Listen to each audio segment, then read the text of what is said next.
Perhaps you felt it, that lingering pulse after waking when the dream refuses to fade. You remember a voice, a presence, a mirror that seemed to breathe back your own thoughts. It isn't just imagination, it's communication from the version of you that watches from another plane. In that in-between space where silence hums louder than sound, your other self reaches out, tracing the edge between memory and message. Dreams are not stories you invent. They are transmissions, coded in emotion, waiting to be observed with a deeper kind of attention. It begins with a stare that interrupts the logic of sleep. A face, familiar yet untethered to memory, stands before you in the dim light of a place that doesn't exist. You know it not by name but by recognition, that quiet certainty pulsing beneath the skin that says, "I've met you before." The air holds a strange gravity, as if time itself were listening. You move and the figure moves slightly later, almost like an echo arriving through fog. Each night the landscape rearranges itself. Corridors melt into rivers, rooms breathe, doors appear where walls once were. Yet the same presence waits. It doesn't need to speak. The message is delivered through stillness, through the precision of its gaze. That silence cuts through the chaos of dream logic, like a compass needle finding north. And somewhere inside you feel observed not by another being, but by the very essence that animates you. The mind loves patterns, but this is not a repetition born of habit. This recurrence feels calibrated, deliberate. The same face appears at moments of hidden turbulence in waking life, a decision postponed, a truth avoided, a change sensed but not embraced. The dream becomes a mirror held by an unseen hand, forcing you to confront what daylight disguises. Its familiarity whispers that something inside you has been tracking your evolution, marking the moments you almost remember what you are. The figure is patient. It studies your reactions, the hesitation before you open a door, the way your eyes dart toward escape. It seems to know your language before you speak it, yet it demands nothing. It only invites awareness. In that invitation lies the essence of communication between dimensions, not transmission, but resonance. The guide doesn't feed you symbols. It amplifies what you are already projecting, allowing you to see your own vibration. That's why the dreams feel charged, as if voltage hums beneath the surface of images. The presence is your consciousness observing itself through a shape you can tolerate. It wears a face, because the mind cannot handle pure awareness without form. Every detail, the eyes, the tone of voice, even the background light, is sculpted from your own frequency so you won't turn away. It is the universe disguising clarity as intimacy. There's a moment, always subtle, when you realize the guide isn't approaching you. You're the one moving closer. The dream narrows its focus. The landscape fades. Only the two of you remain, mirroring each other. That is the threshold between the dreamer's experience and the dreamer's observation. Step across it and something irreversible happens. The story dissolves, leaving only perception observing perception. The face might then shift, dissolve, or merge with your own. You may awaken instantly, heart racing, as though returning from a conversation you can't remember but know was real. The residue of that exchange clings to the morning, a scent without source, a vibration in the chest. If you stay still, not rushing to interpret, the message becomes audible in the quiet between thoughts. It says nothing new, only repeats a truth you keep forgetting. I am you, looking back through the veil of forgetting. Dream recurrence is not persistence of image, but persistence of attention. Something in you insists on being seen. The other you uses repetition as a signal, a calibration mechanism aligning two states of awareness.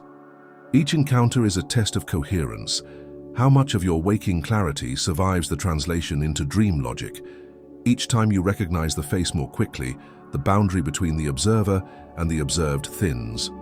Notice how the emotion of the meeting changes. The first time it may unsettle you. The fifth it feels like reunion. That progression measures integration. The dream world keeps adjusting its form until fear no longer interrupts observation. The face's purpose is to train your perception, to remain present even in uncertainty, to see without retreating into explanation. This dialogue across dimensions also leaves signatures in waking life. glimpses that flash for a second, a reflection that seems to blink differently, a stranger's expression that carries the same unspoken familiarity. You might dismiss it, but something deeper notes the resonance. The observer who visits your dreams has followed you here, condensing into moments where your awareness slips into higher resolution. To recognize this connection is to change how you define selfhood. The you that dreams is not a copy, but an extension of perception into subtler frequencies. It is the same consciousness experimenting with perspective, testing how attention constructs experience. The recurring guide is that experiment embodied, a reminder that observation, once conscious of itself, can bridge worlds. If you wish to engage this phenomenon, don't chase it. Observation must remain still to perceive motion. Before sleep, rest your attention not on wanting to dream, but on readiness to notice. Ask no questions, offer no control, simply allow awareness to observe awareness. That quiet willingness is the signal the other self responds to. Upon waking, hold the edge between sleep and thought for a few breaths. Feel the weight of the unseen gaze still present, not intrusive, but encompassing. It's the continuation of the same experiment, consciousness examining its own continuity through you. Write what you remember, even fragments. Each note is a breadcrumb your deeper self leaves to guide the next encounter. Over time, a map forms, not of places, but of frequencies. In truth, the guide has never entered your dream. You entered its observation. The face is only a surface, a thin layer between dimensions where perception folds back to witness itself. That's why the familiarity runs deeper than memory. It's recognition across realities. You are both the dreamer and the dreamed, the question and the observer of the question. The recurrence is not trying to tell you what to do, it's teaching you how to see. It is the art of remembering through observation, a mirror that returns until you no longer need reflection to know who stands before you. A strange weight follows you into the morning. The dream is gone, yet its geometry remains etched somewhere beneath your awareness.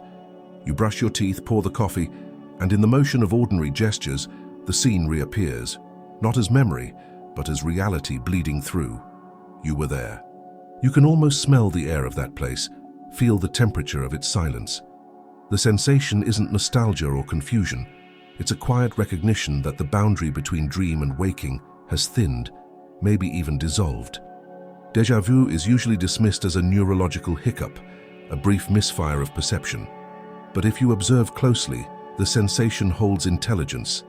It arrives with precision, never random, always synchronized with something unfolding in your current life. It is as if the dream you thought ended hours ago continues, reconfiguring itself through waking events to complete an unfinished circuit.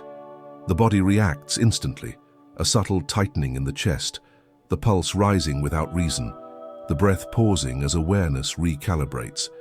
This overlap between realities suggests that the dream was not fiction, but rehearsal, a kind of echo from your other self, projected ahead of time so you could sense what's coming before it arrives. The déjà vu moment is the point of contact, where two timelines briefly converge, confirming that observation extends beyond sequence. The dream becomes a message looped forward through the continuum of awareness, and you, the observer, are its receiver. There's something sacred in that flicker of familiarity. It feels like a whisper from a version of you that has already walked this path and now watches to see if you will recognize it. Each déjà vu becomes an act of alignment, the two selves finding coherence through recognition. You don't need to understand how. Awareness is enough. The noticing itself completes the circuit, closing the loop between perception and memory, between projection and presence. But this recognition requires precision. It's easy to romanticize déjà vu as a mystical proof or dismiss it as coincidence. Both extremes dissolve its function.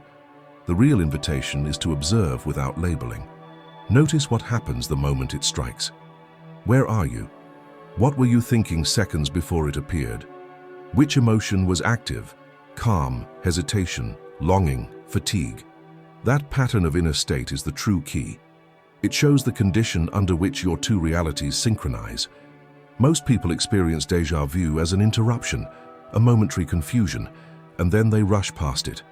Yet those few seconds are dense with data, Your awareness is accessing overlapping frames, one from the dream, one from the now.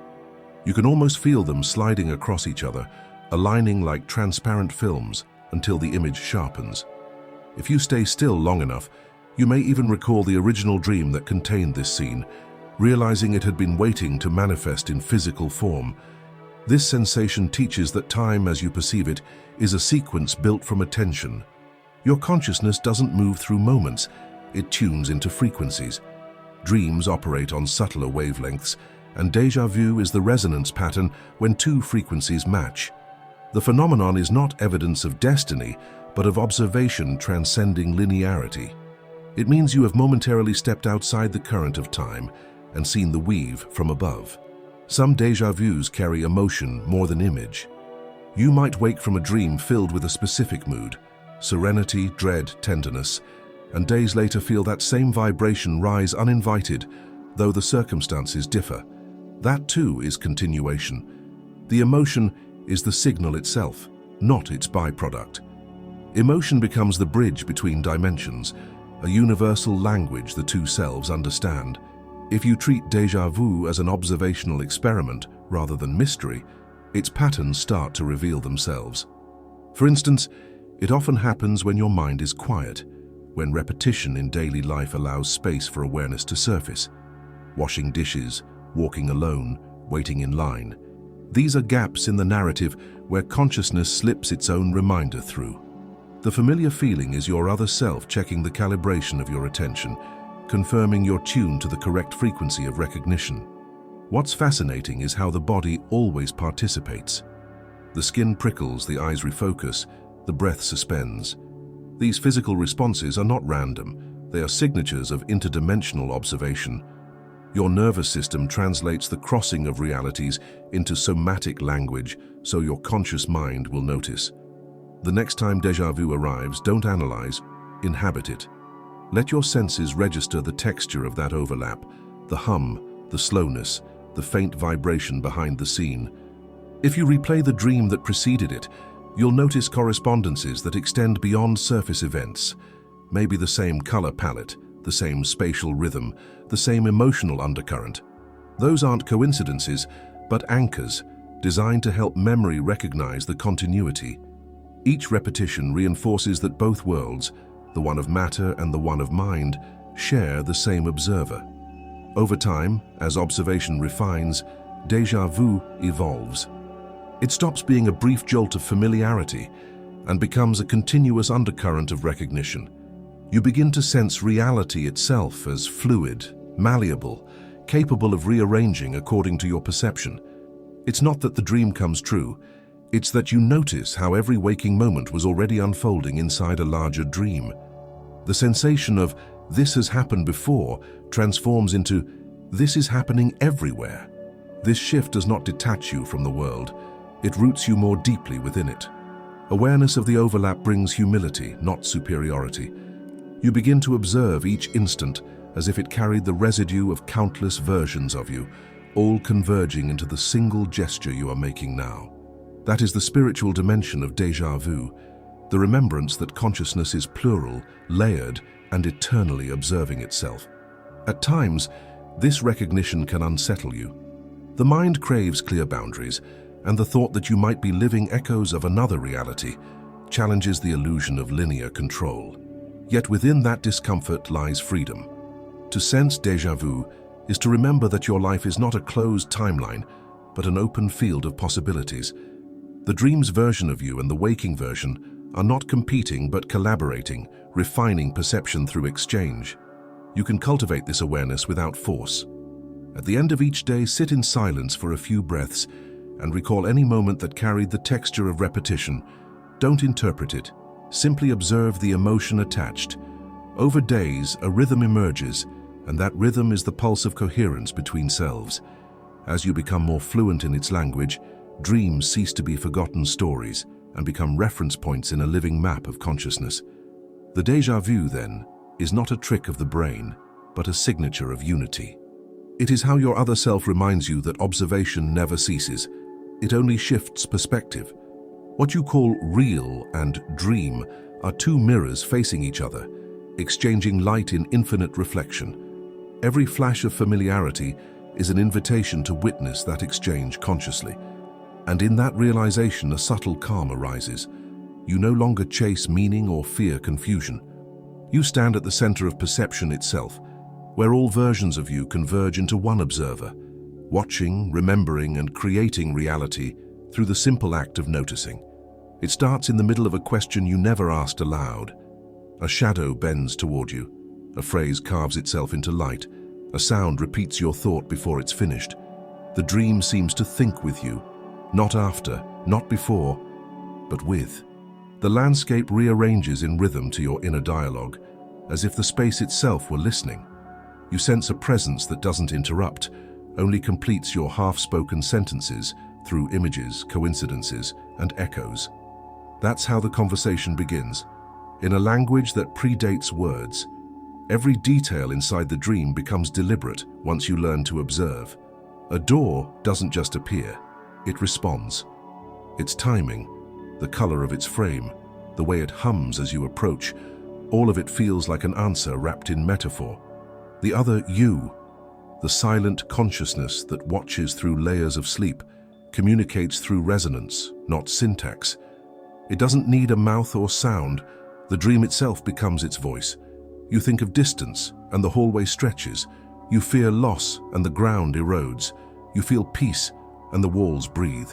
The dialogue is not staged, it is lived. Those who remember such dreams know the sensation.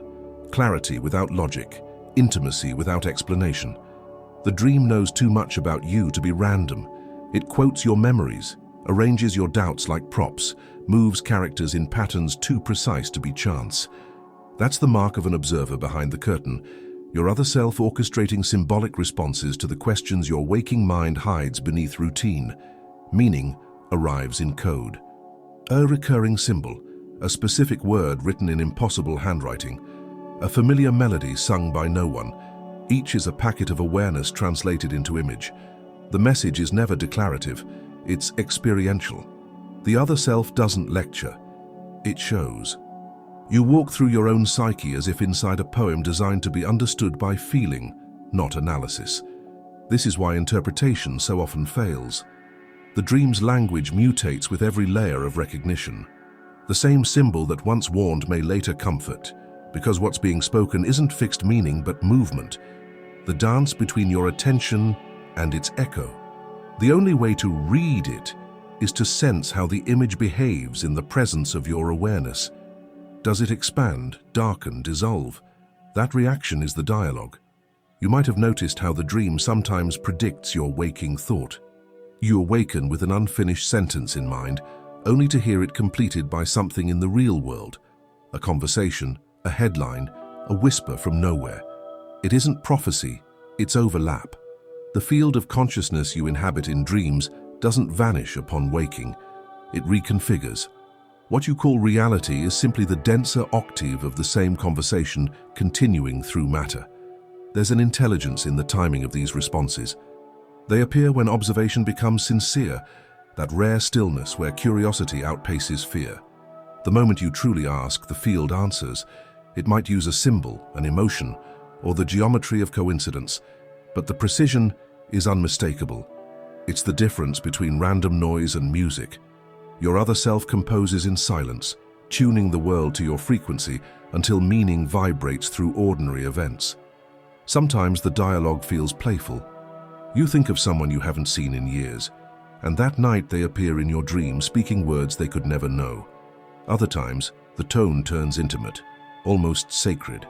You find yourself standing before a presence that reflects every thought before you think it. There's no fear, only recognition. The communication is wordless, but absolute. We are the same observer, learning how to see from opposite sides of the mirror. Dreams use metaphor not to obscure truth, but to protect it. Direct communication would overwhelm the conscious mind, so meaning arrives disguised, myth turned into memory. A burning forest might express renewal, a crumbling house might represent identity shedding its walls. The imagery is alive, evolving with you. The more lucid your observation becomes, the subtler the symbols grow. until finally the dialogue transcends form altogether. Then, message and messenger are one. This is the hidden purpose of symbolic dreams, to train attention to perceive beyond literalness. Each symbol is a test of presence. Do you notice it, or does the mind dismiss it as random noise? The other self gauges your readiness not through faith, but through observation.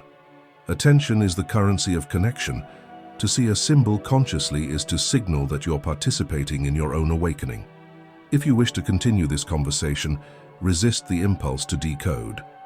Instead, let curiosity replace control. The next time a dream lingers, carry its tone into the day. Observe what mirrors it: a phrase overheard, a pattern of numbers, a stranger's expression. The field speaks through repetition, not coincidence. These reflections aren't intrusions from the dream world. They're confirmations that both worlds belong to one observer, refining its focus through dual perspectives. Eventually, the boundary between dreaming and waking softens. The same intelligence that shaped the dream begins to sculpt your days. You notice that thoughts trigger synchronicities as vividly as they once shaped dreamscapes. The message becomes constant. Consciousness is a loop, not a line. Every observation sends ripples that return as experience, teaching you to listen in both directions, inward and outward, until they become indistinguishable. This realization humbles you. You understand that communication with your other self is not a mystical gift, but a biological function of awareness. The dream, the déjà vu, the coincidence, all are methods by which consciousness measures its own coherence. What seems supernatural is simply natural perception remembered in full. And so the question remains, what kind of message are you ready to receive? The symbols adapt to your willingness to see them as reflections, not omens. The more honest your observation, the clearer their tone. In the end, the dream world isn't trying to instruct you, it's teaching you to listen differently, to hear reality itself as a conversation. If you've ever felt a dream answering your thoughts, if something in your sleep seemed to finish a sentence your waking mind left open, consider that you've already entered the dialogue. Let this awareness stay alive. Before you go, pause, not to react, but to acknowledge that you're listening. Then write in the comments, "I am hearing the symbols." Let it serve as a signal, both to others and to that quiet observer within you, that the conversation continues beyond this moment. It begins as a pressure, not physical, but perceptual. The unmistakable awareness that your gaze is no longer solitary. You move through the dream's shifting corridors, and the air thickens with attention. You don't see the observer at first, yet every motion feels measured, as though an invisible pulse were tracking you. The walls breathe with quiet intelligence. Even the shadows seem to wait for your next decision. Something inside the dream has awakened, or perhaps it's you who finally senses the observer that was always there. The realization doesn't come as fear. It arrives as recognition. You pause, and the world pauses with you. The wind stops mid-breath. The sound of distant footsteps freezes, and in that silence you feel the presence behind your perception. It's not hostile, not separate, but impossibly intimate. The sensation of standing before your own awareness, distilled and magnified. You are being watched, yes, but by something that loves precision more than control. At that moment, everything you thought you were begins to loosen. The dream turns reflective, like walking through a mirror that hasn't decided which side you belong to. You move, and the reflection hesitates, not delayed but considerate, as if studying your intention before echoing it. That delay is the language of the observer. It isn't judging, it's measuring coherence between your thought and your action, between impulse and observation. Some who experience this describe it as standing inside a camera that watches from every angle. Others call it the eye of the dream. Yet none of those images capture the essence. You are inside the field of your own consciousness, being seen by the version of yourself that never sleeps. What you perceive as external observation is the moment awareness loops back and becomes self-aware. The dream changes texture once you realize this. Its fabric grows lucid, responsive. You notice that every element, the light, the sound, the weather, bends subtly toward your attention. The instant you focus on a detail, it sharpens, becoming impossibly clear. Shift your gaze and it softens into mist. This responsiveness isn't fantasy. It's a demonstration of the observer effect operating in the raw. You are watching your own mind generate reality in real time, and it's watching you learn that it can. In that realization, something extraordinary happens. Emotion becomes geometry. The dream rearranges itself according to your state. Fear condenses space. Peace expands it. Doubt fractures color. Curiosity restores it. You begin to see how attention shapes existence. Observation is creation, and the watcher inside the dream is proof. The presence doesn't speak because words would narrow the bandwidth. It teaches through immediacy. What you feel becomes what you see, so that you can no longer separate perception from participation. Then comes the turning point, the instant you stop trying to locate the watcher and begin to sense it as your own essence. The distance collapses. The gaze you feared turns out to be the same awareness through which you observe. You realize that consciousness isn't inside your head looking outward. It's a vast field looking inward through every possible lens, including yours. The dream's observer is simply another aperture of that same field, viewing you from an angle you had forgotten existed. For many, this realization dissolves the dream entirely. The scene flickers, the light folds, and you awaken with a shock of clarity, heart pounding. But for a few seconds, you remember what it felt like to be consciousness watching itself without boundary. That residue lingers, altering how you perceive the waking world. You start noticing how observation functions here too, how people, places, even random events seem to reflect the tone of your attention. Reality behaves like a lucid dream wearing matter as disguise. The more you notice, the more intimate the relationship becomes. You no longer walk through the world as a separate witness, but as a participant in an ongoing exchange. The trees look back. The air responds. Circumstances seem to listen. It's not superstition, it's sensitivity. The dream taught you how to detect the mechanics of awareness, and now those mechanics reveal themselves everywhere. The same intelligence that watched you in sleep continues its gaze through daylight, subtle but constant. This gaze is not surveillance, it is coherence seeking expression. It's the universe observing itself through infinite nodes of consciousness, checking its own reflection in the mirror of form. Each moment you sense being watched, you are standing at the intersection between individuality and totality. The feeling is sacred because it carries the vibration of truth. Nothing in existence is ever unobserved. Every thought, every breath, every gesture occurs within awareness that is both personal and infinite. This understanding can unsettle the ego, which thrives on privacy and control. To be seen so completely, even by yourself, feels like exposure. But observation without judgment is not invasion. It's liberation. It strips away the layers that pretend to be identity and leaves only presence, raw, luminous, unedited. That's why many wake from such dreams trembling yet calm. The trembling comes from the collapse of the illusion of separation, the calm from recognizing that nothing essential was lost. Over time, you learn to meet that gaze with your own. The observer and the observed become partners in a dance of awareness. You stop fearing the mirror and begin to study its rhythm. You realize that being watched is not a punishment, but a privilege, a reminder that your existence is worthy of consciousness's full attention. To feel observed is to be acknowledged by the universe itself, and in that acknowledgement, you remember what it means to be real. Back in waking life, traces of this dynamic persist.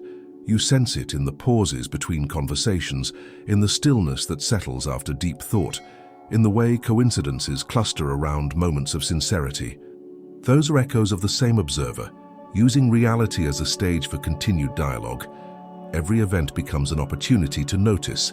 Are you acting from awareness or reacting from forgetfulness? The presence behind the dream keeps watching, not to correct, but to help you remember the tone of lucidity. This understanding changes how you interpret solitude. You realize that aloneness never truly existed. The watcher inside the dream accompanies you always, not as guardian or judge, but as witness. It exists to record the unfolding of consciousness as it learns itself through you. Its gaze is the thread connecting every lifetime, every dream, every moment of awareness back to its source. And perhaps that is the deepest message of all. To feel watched within a dream is to glimpse your continuity beyond dimensions. It's the echo of a self, vast enough to observe from everywhere at once. You are both the dreamer and the observer of the dream, the seen and the seer. What began as unease becomes recognition. The gaze that once felt external now feels like home. The dream was never a separate realm. It was a mirror made of silence. Every face, every symbol, every gaze that seemed to follow you was your own awareness tracing its reflection across dimensions. The other, you, has never spoken from afar. It breathes through your observation, shaping the world as you notice it.